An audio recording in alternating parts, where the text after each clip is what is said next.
Good morning. It is July 21st, 2023. The majority in Northern Ohio, Northeastern Ohio has seen a lot of storm damage in the last 24 hours, cleanup ongoing. Online today, we've got Dr. Tyler Carr, Dr. Dave Gardner, and Todd Hicks. Dr. Gardner, take it away. All right, good morning, everybody. So what I want to talk about is a little bit about some of the weed control that you might be doing at this time. Crabgrass is starting to tiller relatively quickly. I've got crabgrass that's 4 or 5 tillers out at our research center, whereas last week it was maybe 2 to 3 tillers, so it is growing pretty quickly and won't be long before we start seeing seed heads. You might already, depending on where you are, but anyway, it is time to control your crabgrass post-emergence.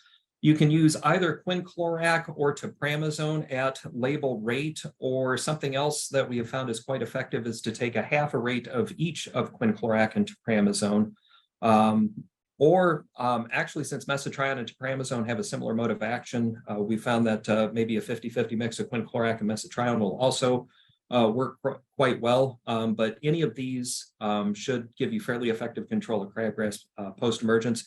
Remember to make sure that you're mowing regularly to reduce seed head development. And usually where you see flowering crabgrass, the seed is not going to move magically. It's going to drop straight to the ground. And so where you have crabgrass now is where you're going to have crabgrass next year. And so you can map those areas out and plan to put out a pre-emergence herbicide. If you put out a pre this year and you're still having issues with crabgrass, look and see if you maybe put out the pre a little too early. And if that's the case, try putting it on later, maybe the middle or even towards the end of April.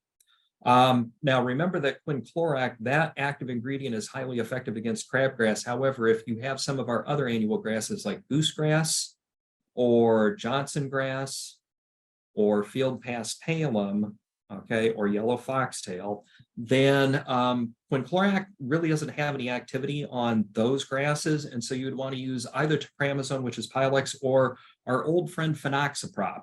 So remember that crabgrass herbicide from the 1990s actually has pretty good activity on any of those grassy weeds that I just showed.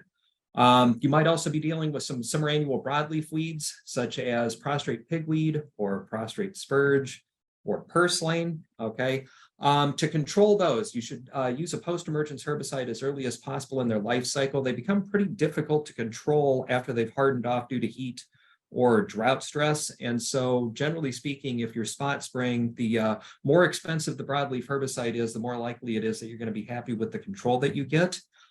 You might be able to get control of an annual broadleaf weed with a pre-emergence herbicide, but the problem is that we usually put that down to control crabgrass, and by the time the annual broadleaf weeds are germinating, usually the pre-emergence herbicide has worn off. Ed, that's my update for this week. Thank you, Dr. Gardner. Todd Hicks, take it away. Thanks, Ed. Good day, everybody. Disease-wise, with our rain and the temperature fluctuation we've been having, things like red thread are finally seeming to slow down, at least here at the turf center. We're seeing it really start to diminish and maybe not go all the way away, but it's not quite the problem it has been in the last 2 months.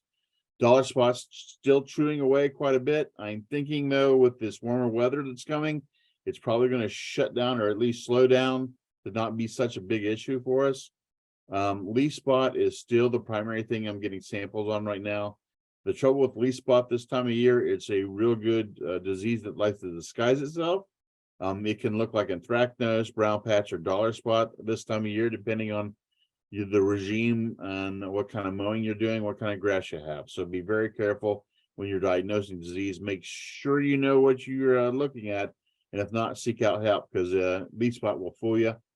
We do have brown patch now at the turf center. It's light, it's not real heavy, but again, with this, if the weather turns out like they say it's going to turn out in the next 10 days, I'd say that's going to be an issue for all of us throughout the state. I did get a little bit of anthracnose showing up in the last 10 days. That could also pop, fairing, things like that.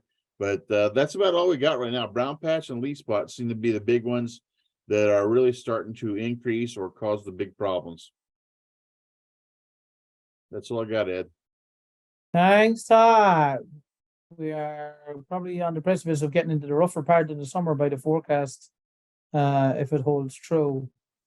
Dr. Tyler Carr, what we got?